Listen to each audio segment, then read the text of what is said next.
Es vēlos uzsvērt, ka tas vienlaikus ir arī mūsu ārpolitisko iespēju laiks, it īpaši raugoties no nacionālās drošības viedokļa. Es atgādināšu, ka gan Latvijas politiķi, deputāti, amatpersonas un, protams, arī mūsu diplomāti par Krievijas kā atzimstošas impērijas radītajiem draudiem visas apvienotās Eiropas drošībai, kā arī par nepieciešamību pēc Eiropas strateģiskās autonomijas drošības jomā runāja un brīdināja vēl ilgi pirms Krievijas agresijas Ukrainā.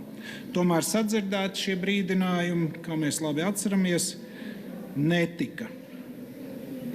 Bet pēc Krievijas agresijas sākuma pilnvērtīgas virzības uz Eiropas strateģisko autonomiju vietā lielā mērā turpinājās paļaušanās uz ASV drošības politiku, uz amerikāņu sniegtajām garantijām, un tikai varas maiņa Savienotajās valstīs beidzot spēja iedarbināt strateģiskās autonomijas mehānismus pašā Eiropā.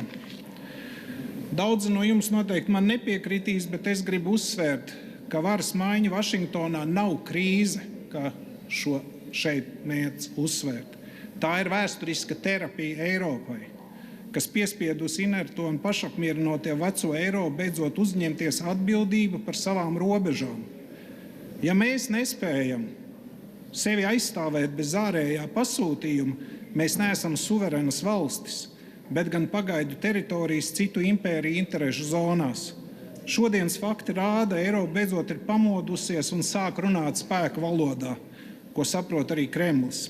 Kolēģi, es minēšu tikai dažus faktus, kuri raksturo izmaiņas situācijā, pie kam tā kā pašu jaunāko oficiālo datu vēl nav. Mēs, protams, paši esam pieņēmuši budžetu, zinām par kaimiņiem, par 5% no IKP mūsu aizsardzībai, bet citas Eiropas valsts vēl šādas aprēķinas nav veikuši. Kopēja dati nav zināmi, bet laikā kopš 22. gada, kad Eiropas NATO valsts ir fundamentāli pārskatījuši savus aizsardzības budžetus un spējuši ievērojami palielināt militārās ražošanas jaudas. Starp citu, aiziepriekšējā gadā kopumā tās valsts NATO, kas atrodas Eiropā, tērēja jau kopējā budžetā 2%, bet, protams, tas ir maz, apņemšanās ir 5% katrai valstī.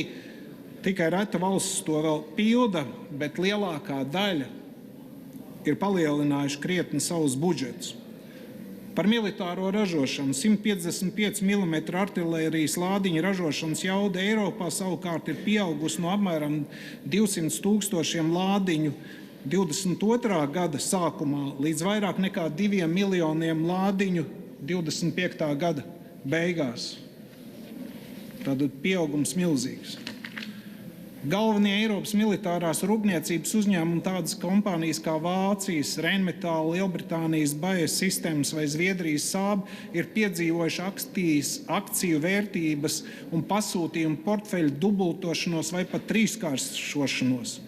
Vēl svarīgāks ir izmaiņas institucionālā līmenī. Eiropas komisija ir sākusi spēlēt tiešu lomu bruņojumu tirgū, kas agrāk bija tikai nacionālo valstu kompetencē. Ir ieviesta Eiropas aizsardzības rūpniecības stratēģija, pirmā šāda mēroga stratēģija, kuras mērķis ir līdz 30. gadam panākt, ka 50% bruņojumu iepirkumiem tiek veikta Eiropas Savienības iekšienē. Bet Eiropas Savienības kopējais aizsardzības budžets 25. gadā sasniedz rekordu apmēram 300 miljārdu eiro. Savukārt, dati apliecina, ka Eiropas valsts ir kļuvušas par lielākajām ieroču importētājām pasaulē. Pieaugums ir gandrīz 100%, jeb 94% salīdzinājumā ar iepriekšējo 5 gadu periodu. Tātad Eiropa beidzot bruņojās. Vienlaikus strauji attīstot savu eksporta potenciālu, arī citas valsts iepērk no Eiropas NATO dalību valstīm. Latvijas militārā industrija savukārt ir daļa no visiem šiem minētajiem procesiem un tendencēm. Raugoties no ārpolitiskās stratēģijas viedokļa, savukārt ir ļoti svarīgi nekādā gadījumā neapstāties šajā ceļā, gadījumā, ja atkal tiek piedzīvots kādas izmaiņas lielo spēlētāju rīcībā. Neatkarīgi no tām Latvijas ārpolitikai konsekventi jāturpina atbalstīt kurs uz Eiropas nostiprināšanos militārajā jomā. Tostarp, ja nepieciešams, tad jārīkojās arī skaļi un zināmā mērā proaktīvi. Ja kāds Eiropas galvaspilsētās atkal sāks runāt par atgriešanos pie parastās lietu kārtības, jeb business as usual sadarbībā ar agresoru, šajā gadījumā ar Krieviju, mums pienākums ir būt tiem, kas šos sapņus sagrauj. Dievs svētī Latviju!